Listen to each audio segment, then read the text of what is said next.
களிமிக்க சென்னல் கடனி குறையல் கலைப்பெருமான் ஒலிமிக்க பாடலை உண்டு தன் உள்ளம் தடித்து அதனால் வலிமிக்க சீயம் ராமானுசன் மறைவாதியராம் புலிமிக்கதென்று இப்புவனத்தில் வந்தமை போற்றுவனே.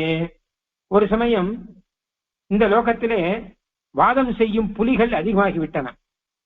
புலிகள்னா கணக்கில் புலின்னு சொல்ற மாதிரியாக வாதம் செய்வதிலே புலிகள், மகாபுலிகள், மகா நிபுணர்கள், அவர்கள் அதிகமாகிவிட்டனர். அப்பொழுது பகவத் ராமானுஜன் இங்கே சிங்கமாக வந்து தோன்றினான். என்ன புலி ஆனாலும் சிங்கத்தின் முன் நிற்காதல்லவா? ராமானுஜன் சிங்கமாக வந்தான், நல்ல பலம் பெற்றான். அவனுக்கு பலம் கொடுத்தது திருக்குலையூர் கலைப்பெருமான் கலியன் திருமங்கை ஆழ்வாருடைய கவிதைகளை உண்டு, அந்த பரகாலன் கவிதைகளை உண்டு உள்ளம் செழித்து அதனால் பலம் பெற்று நின்றான். இப்படியாக ராமானுஜனுடைய அவதார பெருமையை நான் போற்றுவேன்.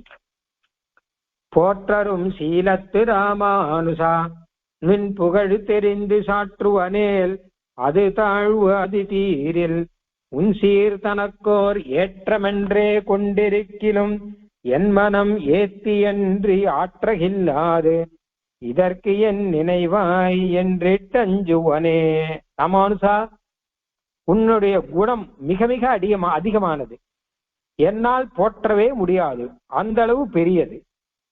உன்னுடைய புகழை நான் முழுதுமாக அறிந்து போற்ற முடியுமா என்றால் அது ஒரு நாளும் முடியாது. போற்றாமலே நான் இருக்க வேணும். அப்படி போற்றாமல் இருந்தால் அது உனக்கு பெருமை.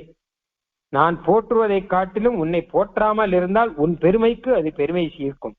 ஆனால் அப்படியெல்லாம் இருந்தாலும் என்னால் போற்றாமல் இருக்க முடியவில்லையே, உன்னுடைய குணத்தை என் வாயார சொல்லாமல் இருக்க முடியவில்லையே, இதற்கு நீ என்ன நினைப்பாயோ?